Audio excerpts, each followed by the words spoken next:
ឡើងមកទៅទីឈូ800ឲ្យភ្ញៀវទីឈូ2ហើយថ្លៃពីខាងនេះប៉ុនមួយទីឈូវាសម្លេងវាស្ងាត់កម្លាំងទឹកខ្លាំងតម្លៃវាខ្ពស់បន្តិចតែគុណភាពទាំងគុណភាពប្រើប្រាស់និងសម្លេងគឺអត់មានការរំខានទេអានេះទីឈូ 800B អញ្ចឹងតម្លៃវា200ស្ដើងអញ្ចឹងអាបច្ឆោនេះគឺតែយកទឹកស្អាតនោះគឺចែកចាយ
អានេះ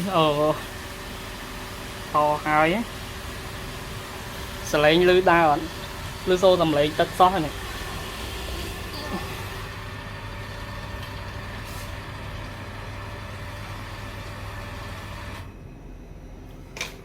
អូតូស្រួល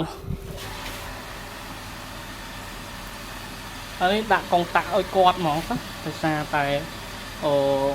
សិតតែស្អីហើយចំណុចនេះយើងដាក់វ៉ានកដាលដោយសារតែបងប្អូនមួយចំនួន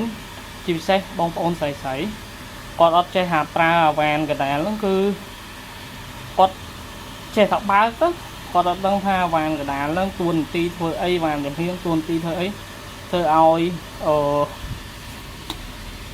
ម៉ូទ័រវិលជុំនៅទឹកវិលជុំដល់អញ្ចឹងផ្ទុះទៅយោគឺមានបងប្អូនយើងច្រើនមែនទែនមិនថាតែបងប្អូនស្រីសូម្បីតែបងប្អូនប្រុសយើងក៏មួយចំនួនគាត់ក៏អត់បានចាប់អារម្មណ៍ឬក៏គាត់អត់បានយល់ដឹងពីចំណុចហ្នឹងក៏ធ្វើឲ្យទឹកវិលជុំរហូតដល់ផ្ទុះទៅយោដែរហ្នឹងហើយបាក់ម៉ូទ័រអត់មានបញ្ហាទៅយោគ្រាន់ថាបើសិននៅតែព្យាយាមបើកទៀតចឹងទៀតវាអាចបញ្ហាដល់ម៉ូទ័រទៀតដោយសារតែទឹកវិលជុំអញ្ចឹងវាឡើងកម្ដៅហើយឡើងកម្ដៅទឹកធ្វើឲ្យផ្ទុះទីយោហ្មងឡើងហើយដោយសារជាងតនេជាងរវល់អស់ទៅហើយយើងបានដឹងការងារក៏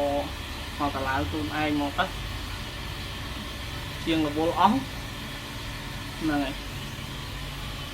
ទីជួ800អញ្ចឹងទៅសលេងស្ងាត់ណាតែសឹងដល់អត់លឺផង